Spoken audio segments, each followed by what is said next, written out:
when my kids were little, I used to tell them, build each other up, don't tear each other down, because the whole outside world, most people are walking around with wounded egos. They're scared. The stories they're repeating in their heads tell them to be scared of everything and everyone. And so they're lashing out, trying to feel more powerful. And in this work, I have to come from a very unguarded space. I have to peel away layer upon layer of defensiveness, of fear, of wanting to not look silly and wanting to be right, and all those things. Um, and in this work, you flay yourself open. You have to lead with your heart. You can't be leading with the limited fears of your mind. And so it just becomes this constant trust fall Mhm. for every sitter, for every student. No, really, we can do this. You can do this. We can do this together. You are so much more than you have been led to believe. Find those people that you resonate with, that light you up, because they will help you recreate a life so that you can bask in the magic that you've been seeking.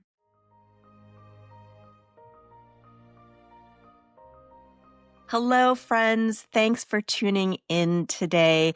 It's me, Donna Bell, your host of another episode of To Hum is Human, the podcast where we explore the transformative power of tuning into our intuition to express our passionate purpose. Today's episode dives into the hum of connection, how intuition shapes our relationships, and how tuning into our inner knowing deepens our bonds with others.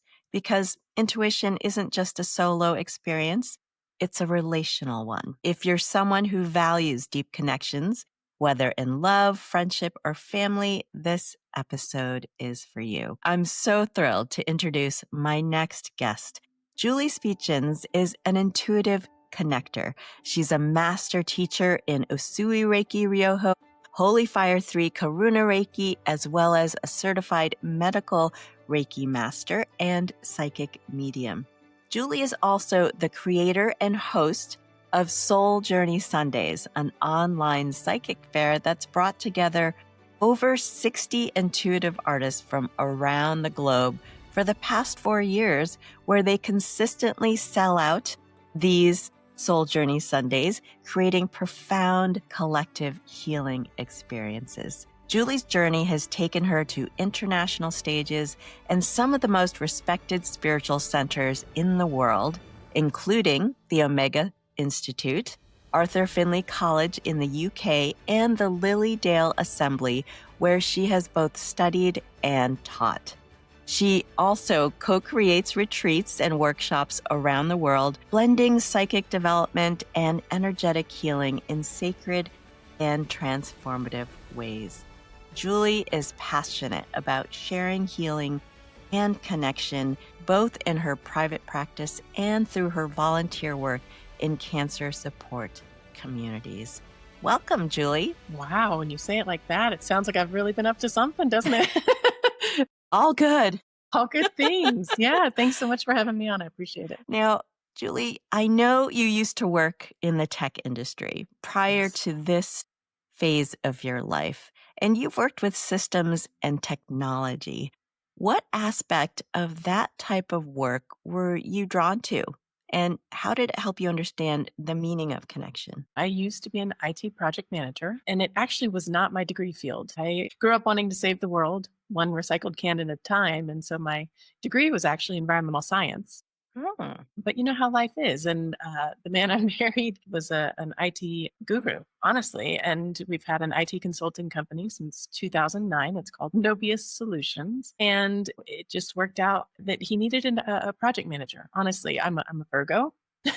I'm very detail oriented by nature. And so, it just see a need, fill a need. It sort of just evolved organically. And for a long time, he and I commuted between Colorado and Manhattan for a week at a time Wow.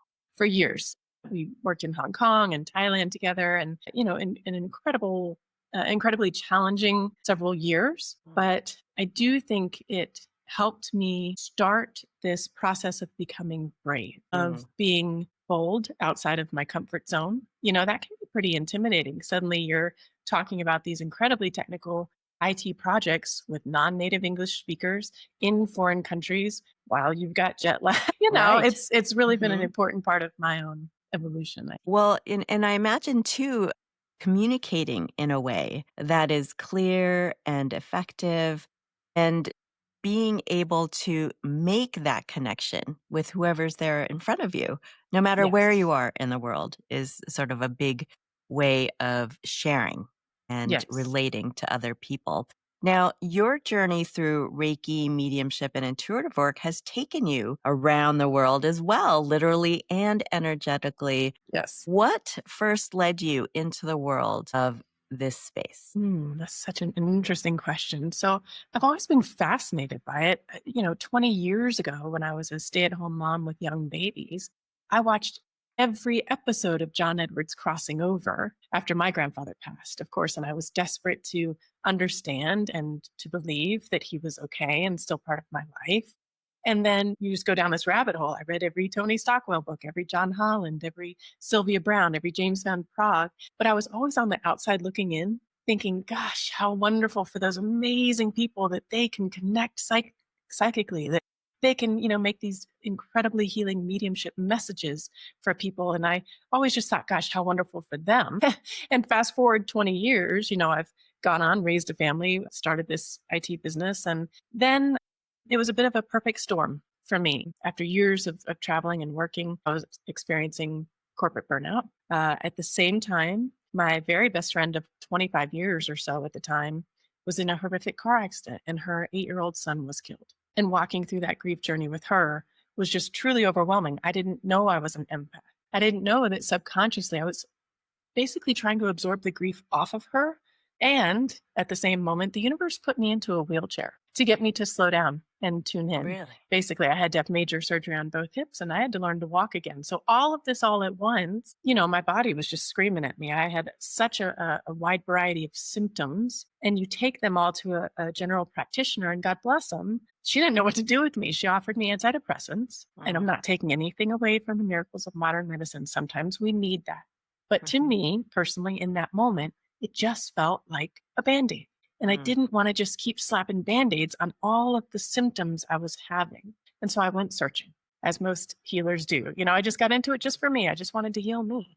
Mm. And I found Reiki, or it found me. And, there's a progression to the classes. There's Reiki 1, 2, and then 6 months later, you can take Reiki Master. And 6 months later, you can take Karuna. And it was in the middle of all that training that spontaneously, during a Reiki session on a friend of mine, my mediumship spontaneously blossomed. Wow. Yeah, What was about that like? about knocked me for a loop. I'll tell you what. Here I thought, it was only certain people that could do it, and you had to be born with it, and you had to learn at your kitchen table from your grandmother or something. Mhm. Well, turns out that's not true. We can all do this. If you're drawn to it, you can learn how to tune into your intuitions. For me, in that moment, here I am just doing a Reiki session, and I'm about midway through. And all I can say is that I suddenly became aware of my friend's mother in spirit. I had never known her in the physical, but suddenly she was just right there. And I knew her name started with a P and had 2 syllables. I knew that she loved houseplants and that she'd given my friend a necklace for her birthday, 16th, 21st, can't remember which now. It's been a while. But and of course I'm standing there just bewildered and overwhelmed. And I started arguing with myself. Like, yeah, Right. right. You've lost it. Your Mm, friend's going to think you're nuts. You need to keep your mouth shut. What if you're mm. wrong? Right. Just like we all do. I started doubting Right. the information I was getting. Like, what if I'm making this up somehow? Mm, And and the next thing that happened, her mother, I'm certain, could sense my bewilderment and uncertainty and fear, not of her, but of being wrong. mhm. And she immersed me, infused me with this incredible feeling of pure motherly, unconditional love. I mean, it was emerald Wow. green. And I mean, she just Mm, drenched me with it. And I just the tears started rolling down my face. And I mm. realized, who am I to deny them the opportunity of this momentary reunion? What if I'm right? We never asked that question, right? It's always like, "What Yeah. if I'm wrong?" But what if I'm right? What if I'm right? And so after the session, I said to her, I know this sounds crazy, but did your mom's name start with a P? Did it have 2 syllables? Did she love houseplants? Did she give you this necklace? And of course, my friend just started bawling. So we're both just standing there bawling. because her mother's name was Pauline. And she had a whole Mm, room in her house dedicated to houseplants. And my friend mm. was wearing the necklace her mother had given her. Oh my goodness. You just Well, can't I make was that hooked. up. You Yeah, you can't just make that can't up. make that up at So, I all. mean, so then it was, how some people had a COVID skill, they learned to bake sourdough bread or whatever. I became a psychic medium. I was in every class, every mentorship, every practice circle. I read every book. I mean, I was completely obsessed. Mm, And so it's just naturally evolved into all these other things that you mentioned. And I'm so grateful for Reiki because it was absolutely my springboard into all of mm, this. And mm, I am my favorite version of myself now that I've ever been. And mm. it's all, to me, I can trace it right back to Reiki. Isn't that amazing? And I think too, during COVID and the fact that Zoom came at a time when we were really seeking connection. We're sitting at home, absolutely isolated in rooms, and just trying to make connections. And it was just no coincidence, I feel, that when Zoom Absolutely. happened to come around, that it was our way to get back out into the world in some way. And yeah, it made Definitely. learning possible. Mhm. I love that you were connecting with teachers, and most of our mentors, I know we share similar mentors, are in the UK. So you Mhm. can only imagine still being able to learn in that way was just so important. And Reiki too, I've heard several experiences with other people who've worked with Reiki. And we can talk about that in a little bit when they discovered their own intuitive gifts. Mhm. Now, today we're speaking about the hum of connection and ways in which we relate to people. What does connection mean to you? Oh, gosh, it's life force. Mm, It's power. It's reassurance. It's fun. Connection to me, whether it's physical, energetic, if it's etheric, mhm, whatever it is, I think it's what gives life purpose. mm, It's so tempting sometimes, especially those of us who are emotionally and energetically sensitive, to mhm, really be introverted and be secluded. And, you know, certainly with the political climate and everything else that's going on, so much of our input is fear based. And so learning to set healthy boundaries in relationships with the media, with friends, family, I think that is part of what brought me back to life. knowing that there's something bigger that connects Absolutely. us all in different ways. Yeah. And it Yeah. doesn't necessarily mean you have to be their best friends, but it's also a way of seeing another person, I And feel, honoring the and divine spark honoring. within them, knowing that truly we are eternal soul beings. We're temporarily Mm, housed in these ridiculous human bodies, but mhm, we are all connected and we heal through that connection, like you mhm. said. Well, you've facilitated communications between people and their loved ones in spirit. How do these connections offer healing or even closure in relationships, especially if things were left unsaid in life? Gosh, there's a couple of readings that really stand out. Early on in my development, I had a gentleman come to my awareness and he felt heavy and he felt full of remorse and guilt. And he was coming through for a woman in the circle with me. It was, I believe, her brother in law. And, mentally, suddenly I'm in the back seat of a Cessna as he's taking flying lessons. I mean, it was just phenomenal. He really just, I was right there with him. And he was apologizing. He was taking responsibility for the manner of his passing. And he was so worried about his mother. So then, of course, my sitter became the messenger. Gosh, if you could please pass this along to his mother. She's really struggling with his manner of passing. Mm, Please let her know that he's sorry, that he sees the grief that he caused. All of these things, and it was just a powerful moment for both of us. Well, interestingly, and we so rarely get this as mediums. Sometimes we get some validation, and that's great, but I kind of let it at that. And several months later, she and I were in a circle again, and I didn't put two and two together, but I mm, started with a mediumistic contact. And it was a completely different feeling contact. I didn't put two and two together at all. This gentleman coming through was smiling. He was happy. It was bright colors. He was out fishing on a lake. I mean, it was just, I thought it was a completely different communicator. But the same woman said, "That's my brother in law." wow. And suddenly it just dawned on me. I said, "My gosh, you've spoken to his mother. You passed along the message. There's been healing on both sides. So instead Wow. of him coming through dark and heavy and full of shame and regret and grief, he was coming through smiling and happy and healed on the other side. And she said it had been deeply powerful to her mother in law that she was doing so much better on this side. So, Mm, I mean, that's just one of those wonderful times where we actually got to see the difference our work makes on mhm. both sides, not just to Right. those of us who are still living. Well, it's astonishing and so rewarding to know that this work is so powerful and meaningful. Now, in your own experience, I'd like to go back because way before this, your grandfather had passed and you were watching all of these shows.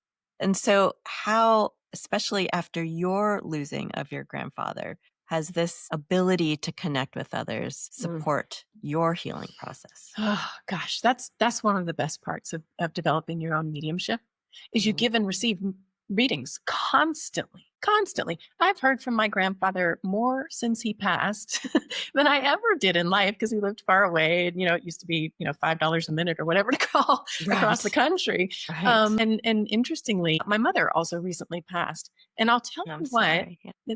it's okay. It's okay. Mediumship has taken away my fear of death. It has, I won't say it completely alleviates our grief, but instead of grieving and mourning the loss of a family member, I'm excited for her. I'm Wow. so happy for her. She had a lot of physical pain and she's free now.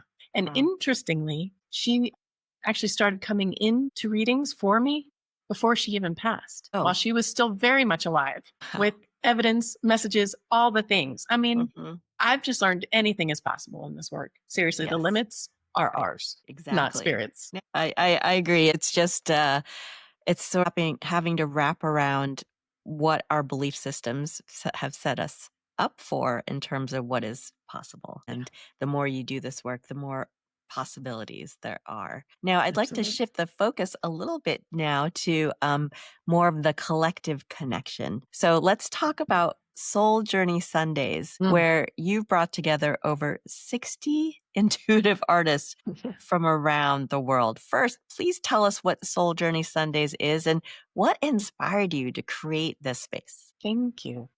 It was just a nudge, just a little nudge from spirit back in 2021. And it just felt like, we should do something. Let's be brave. Let's get ourselves out there. And there were about six of my friends and colleagues that had given me just knockout readings in classes or practice circles or mentorships or, whatever. And I just kind of gathered them up and I said, hey, you want to do this thing with me? And it just grew and grew and grew. And so now there's a website, souljourneysundays.com, and it's become a really vibrant platform for the readers and for the sitters, really, because working in this field, it's so important to have a community, again, to have those connections with people who speak the language you speak. You know, it's an important opportunity that we can bounce things off of each other. Like, hey, has this ever come up for you in a reading? Or, hey, I want to put together a retreat in Ireland. Do you want to teach? It's, hey, I've got this wonderful book that I feel nudged to write. Do you want to be a co author with me? It's all these wonderful things are rippling out from this original collection, I suppose. So it's fabulous, not only for the readers, who also each have a bio on the page, and people can go and easily find highly trained, experienced, vetted readers. If you're just out there on the internet looking for a psychic medium, you need to have some discernment, and it's really nice to have a trusted group of resources, frankly. And so I think for our readers, it's important to have that community. And for our sitters, it's incredibly vital to have this group of heart centered, soul abundant, intuitive artists who work in such a wide spectrum of modalities and have different skills and gifts and talents and approaches, and being able to experience all of them. A lot of the Soul Journey Sunday participants come month after month after month after month. And I'm very careful to pair them with different readers each time because you just never know. You may not have even heard of a shamanic Akashic trance reading, and suddenly you've had one and it'll knock your socks off. So Right. it's just organically evolved from a little spirit nudge, and I'm just grateful to be part of it. Honestly, I think it's pretty cool.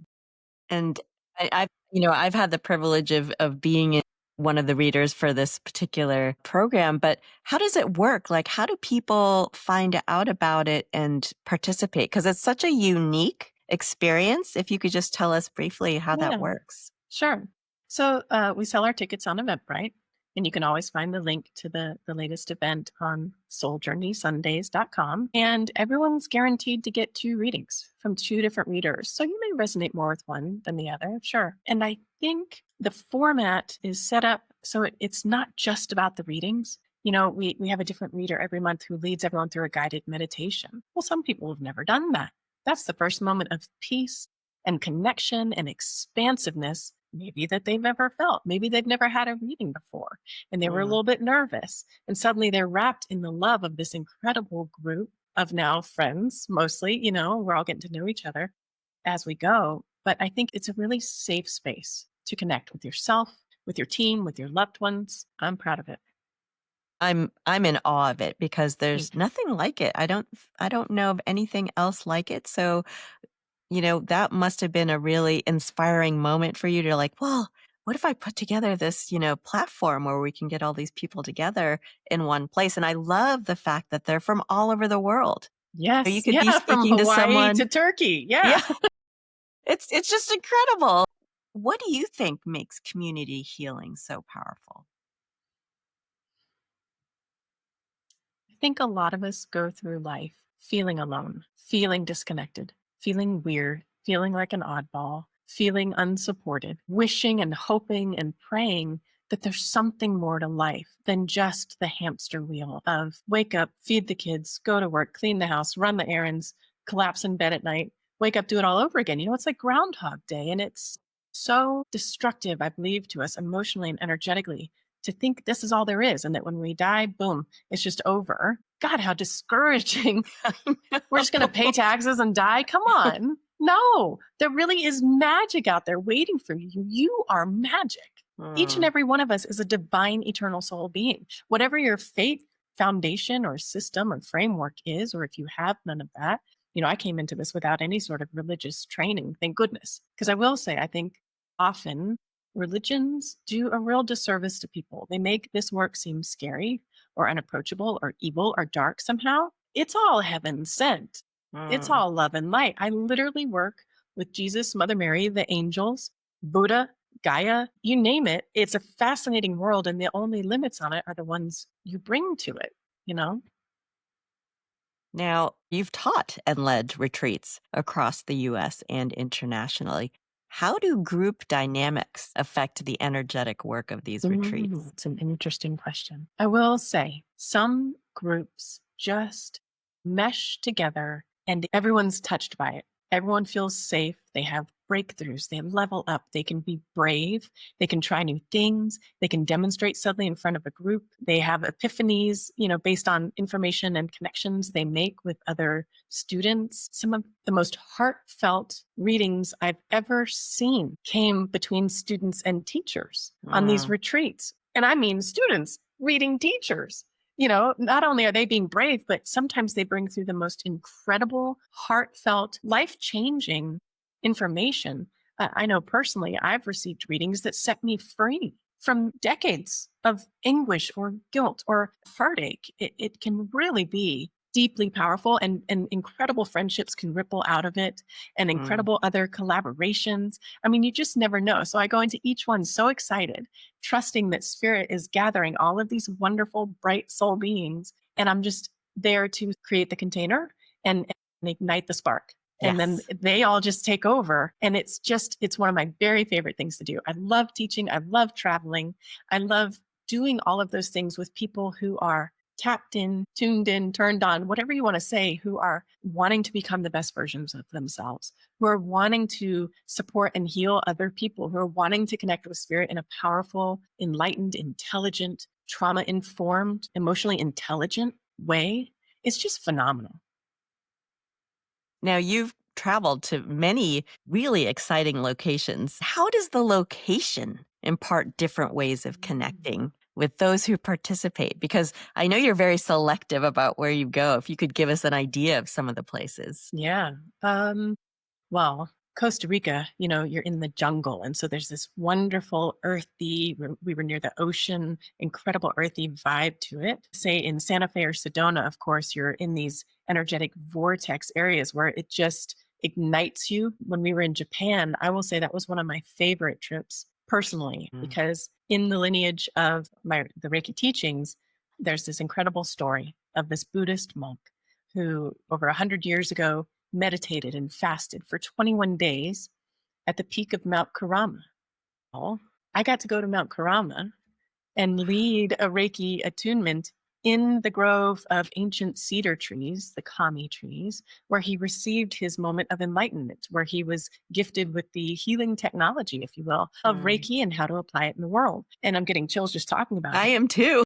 Geez, I'm just electric here. But what's so personally interesting is I came to this very skeptical, very left brain, right? And I'm very skeptical of people who say, oh gosh, I went to Stonehenge and I was healed, or I went to the Great Pyramids and I was healed. And I'm thinking, what were you? Okay, maybe. Well, I went to Mount Karama and I was healed. Oh my gosh. I showed up with a frozen shoulder that had been chronically hurting for years. And I had done every therapy possible. You name it, I'm open now. I'll try anything.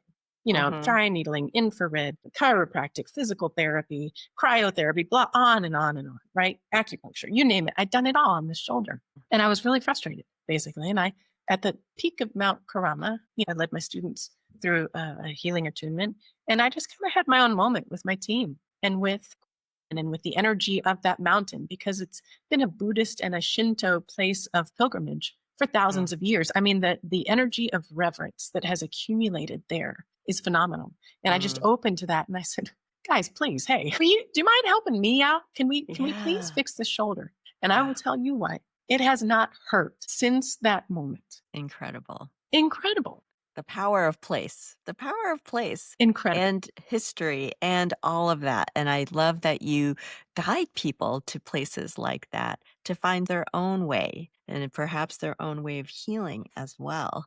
You've mentored with some incredible teachers like Tony Stockwell, and you've taught at sacred places like Lilydale. How do those experiences shape your own teaching philosophy? It's interesting. I take a little bit of what I love and a little bit of what I don't love from every one of those experiences. Certainly, if you ever get the chance to go to Arthur Findlay College in Stansted, England, go. It's on my list. It's Hogwarts in real life. I think it's about as close as we get. It really is an incredible place, again, where psychic energy has built up for decades and decades and decades. It's been a school of psychic studies, I think, since the 60s or something, right? So it just feels magical to be there. Lilydale, too. It was the place where the suffragette movement started. There's still a stump there that Harriet I didn't Tubman realize that. spoke from. Yes. Wow. It's this neat, funky, eclectic little hamlet of Victorian homes, and nature is sort of reclaiming some of them. It's this old growth forest that surrounds it, and this lake, and there's a fairy trail through the woods. So it just feels a little bit mystical and magical. And of course, Omega is in a beautiful place as well. I will say, typically in those environments, you're in class all day, every day, like 9 to 5, especially at Arthur Findlay. The only time you get up to move potentially is to go to the cafeteria for lunch or dinner, and so that's something that I've incorporated into my retreats, where we're not just sitting and sitting and sitting. As powerful as those classes and those practice sessions are, instead, for instance, if we go to Glenwood Springs in Colorado in the Rocky Mountains, what a shame to miss the summer weather in the mountains. We go whitewater rafting, we go to the hot springs, we go hiking. All of that builds our energy. In Ireland, of course, we'll be going to the Blarney Castle. We'll be walking the Royal Mile and doing all sorts of other fabulous touristy things. Because if you go to these places, you also want to see the places. Right. And you want to see it with people who are lovely. So it becomes a safe, energetically nourishing way to see the world and the world within. Now, congratulations. You recently became a published author. That's such a big, brave move. And your chapter is called Team Spirit, Becoming an Epic Collaborator, in the book, The Intuitive Entrepreneur, which has 22 co-authors, the lead author being the fabulous Deb Dissel. What And one of the does co-authors being the equally fabulous Donna. well, the show isn't about me, but yes, but you speak about team spirit and being an epic collaborator. What does that look like, Well, for me, especially in the business world? yeah. Yeah. Well, in the business world, it's largely snake or be snaked, right? There's only Mm, a set amount of resources. And if you give up any of that, that's your loss, right? Somebody else's gain. And sometimes I found, disappointingly, in the spiritual world that there was some competitiveness, that there mm, was some cattiness or clickiness, and it really felt wrong to me. mm, It turned me off. I thought, oh my gosh, this should be the most healed collection of people doing this work. We should have healed those aspects of ourselves that need to be better than someone else or need to be competitive. I really get on a soapbox about it. There's no place mm, for it in this mm, work. We're all in this together, and we get so much more out of collaborating than competing. mhm. It's hard enough working in this realm. Let's be honest. Not Right. everyone's into it. Not everyone's happy about it. And sometimes people will say really nasty stuff based Mm, on ignorance more than malice, usually, but mhm, sometimes based on malice because they've been taught that we're communing with the devil or something horrible, which mhm. could not be further from the truth. Right. I've never run into anything dark or gloomy or scary in any of this work, you know? And so I think when my kids were little, I used to tell them, build each other up, don't tear each other down, because the whole outside world, most people are walking around with wounded egos. They're scared. The Mm, stories they are repeating in their heads tell them to be scared of mm, everything and everyone. And so they're lashing out, trying to feel more powerful. And in this work, I find for me, I have to come from a very unguarded space. I mm, have to peel away layer upon layer of defensiveness, fear of wanting to not look silly and wanting to be right and all those things. And in this work, you flay yourself open. You have to lead with your heart. You mhm, can't be leading with the limited fears of your mind. And so it just becomes this constant trust fall mhm, for every sitter, for every student, that, yeah, no, really, we can do this. You can do mhm, this. We can do this mhm, together. There really is an incredible team of soul beings working with you. They've gathered here. They're mhm. speaking through you sometimes, but they're certainly supporting and encouraging you. So trusting them and trusting yourself. Well, they all say there's no I in team. And I also believe that we're here to connect with each other and Yes. raise each other up, right? It's like together we can do that. And so impactful and so powerful to just be reminded about that. What's one thing you've learned about collaboration, whether with people or with spirit, that you think everyone can benefit from? I think people will rise to the expectations you set. So, for instance, in Soul Journey Sundays, it's always been my intention that it is safe space, that not only can you connect, but when you do, you can do so either as a reader or as a sitter with the faith that this will be a reading that will not diminish you, that it will uplift, enlighten, and empower you, that it will aim to heal you on some level. And as readers, we frequently get healing from our own readings. Don't you find that? There's some I echo in do. it that I find myself saying things and I go, oh gosh, I needed to hear that. Thank you very Mm-hmm. much. Mm-hmm. Mm-hmm. you know? Well, you are doing so many incredible, meaningful things for the whole community. How can people stay in touch with your work? Join Thank you. Soul Journey Sundays. Where can they find you directly? Sure. Everything is on my website, always. My little business name is Soaring Heart Energies. Soaring Heart, because that's the feeling I tap into whenever I'm working, whether it's Reiki or a reading or I'm, waiting for inspiration on the next retreat or class or chapter, whatever it is. It's that feeling of heart coherence where I get out of my head, my inner critic stops for just a blissful moment. Mm-hmm. and I tune into my heart. So my business is Soaring Heart Energies, and that's where you can find all the information about Reiki, sessions, classes, events, retreats, books, podcasts, all the things, right? And really that's probably the best space, especially because right now I'm in the middle of moving from Oh, Colorado to Florida. So now that's a big transition too. And I yes, know that, there's going to be even more excitement. They're lucky to have you over there thank you. in Florida once you land and settle in. Uh, for anyone who's listening to this episode, what advice would you give someone who feels disconnected from Oof. themselves, from others, or from something greater and wants to feel more aligned? You are so much more than you have been led to believe. You are not a body with a soul. You are a soul with a body, and you are amazing. And absolutely, you can connect. And so keep searching for whatever the modality it might be Reiki, it might be something else, but you are a soul being, and learning to connect with other soul beings in a deep way, remembering to speak the language of your soul is absolutely available to you. This is not some special gift that you had to be born with. We're all born with it because we're all soul beings. So stick with it. Keep looking for teachers. If you have one bad experience, okay, that's information. Keep looking. Find those people that you resonate with, that light you up, because they will help you recreate a life so that you can bask in the magic that you've been seeking. It's there waiting for you. I love that. Wow. Julie Speetjens, you are amazing. Thank you. Thank So are you you. so much for joining us today. Your insights into intuition and the ways we can connect with one another have been both it's inspiring and of course deeply grounding. I mean, there's something about knowing this kind of eases a lot of the anxiety that provoking stuff that's happening around us. Yes. It's a powerful reminder that, you know, there's always a hum, a vibration, a subtle thread linking us to ourselves, to others, and to something greater. Whether you're just beginning to trust your inner voice or you've been walking a spiritual path for years, I hope today's conversation encourages you to listen more closely to your inner wisdom and to your relationships and to that quiet wisdom that lives within. Thank you so much. Thank you. Thanks for being here.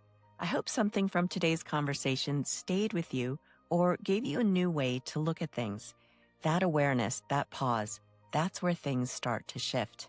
If you enjoyed this episode, please subscribe, leave a review, or share it with someone who might need it. You can learn more about my work and what's coming up at sonorouslight.com. And you can follow me on Instagram at @tohumIsHuman. Until next time, keep humming.